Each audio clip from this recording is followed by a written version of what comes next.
Hey, good morning to you, dear students.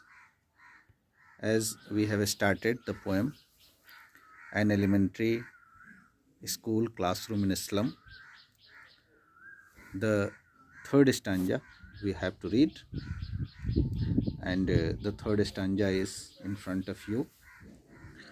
Surely Shakespeare is wicked, the map a bad example, with ships and sun and love tempting them to steal for lives that slyly turn in their cramped holes. From fog to endless night, on their slag heap, these children wear skins peeped through by bones and spectacles of steel with mended glass, like bottle beads on stones. All of their time and space are foggy slum, so blot their maps with slums as big as doom. Dear students, the initial two stanzas are full of depression.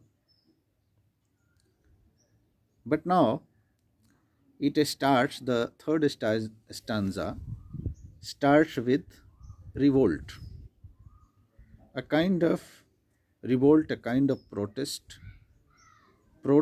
against those who are powerful, those who are capitalist. So, here in the classroom, what is the use of the bust of Shakespeare or the image of Shakespeare? Why? As we know, Shakespeare is the poet of royal family, dramatist of royal family. He doesn't write about the underprivileged, malnourished, deprived children. He never writes. He writes about the royal family. So, such kind of map, open-handed map, when the powerful people they openly distribute the maps to one another, flouting every rules, every morality, such map and the presence of Shakespeare is a bad example for children. Why? Such ships or the picture, the image of Shakespeare, such map, such map with ships and sun and love. Ships, transportation, sun, nature, love, feeling. These children are away from all these things. They have nowhere to go. Ships, sun, they have never seen, enjoy the sunlight, the direct rays of sun. They are all living in the cramped holes, dingy cells. It is like, means catacomb. The word will come catacomb. Catacomb means like a grave. It is covered from everywhere. Only like rat's hole. Only like rat's hole. From one side there is a window, and they are cursed to live in this window. They are peeping through these windows of the classroom. So surely Shakespeare is wicked, the map, a bad example, with ships and sun and love tempting them to, and these all are making them thief. These all are tempting them to steal for lives that slyly turn their cramped holes. Very deceitfully, cunningly, their life is in this cramped hole. Means there no life, there is no future.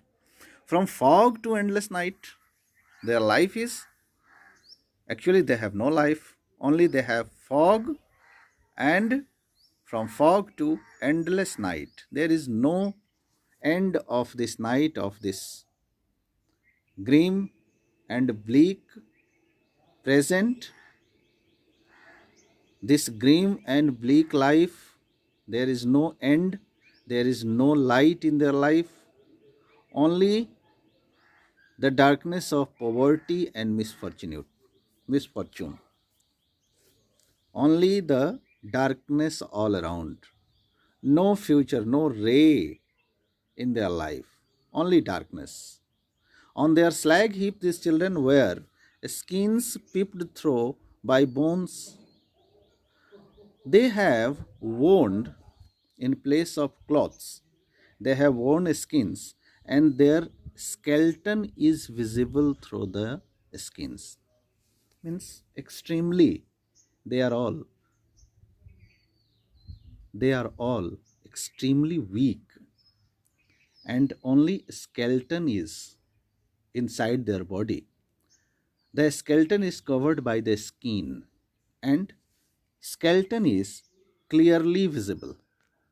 Skeleton is clearly visible. Paper swimming boy, as we have read in the first stanza, extremely malnourished, extremely undernourished, extremely underdeveloped, where skins peep through by bones and spectacles of steel with mended glass. Mended glass means repaired glass. They wore spectacles like bottle beats on stones, as the bottle, the glass bottle, have been broken on the stones, and the small pieces of the glass are scattered, and again these glass, the pieces are gathered and mended as a glass. What will be the condition of the glass? The glass is too much weak. So here the poet wants to say that physically they are too much weak, not able to survive themselves physically. So how will they study in the classroom? At first, the government should provide them the basic amenities, food, clothes, and shelter, quality of life. After that, education starts. But here, the children are cursed to live in such a bleak and dirt situation. They have no any future. So all of their time and space are foggy slum. No ray of hope, only fog in their life. So blot their maps. Now, this is the angry tone of the poet. Blot their maps with slums as big as dome. Whose maps? The maps of the powerful people, the maps of the capitalist people, the map of the government, the map of the people who control the governance, who controlled the resources, who have captured the natural resources, who have captured the wealth. So the poet is telling, plot their maps with slums as big as doom. As the doom is, means the great destruction, the ill fate, everywhere, means everywhere there should be only and only slums. Then they will understand the meaning of the slums.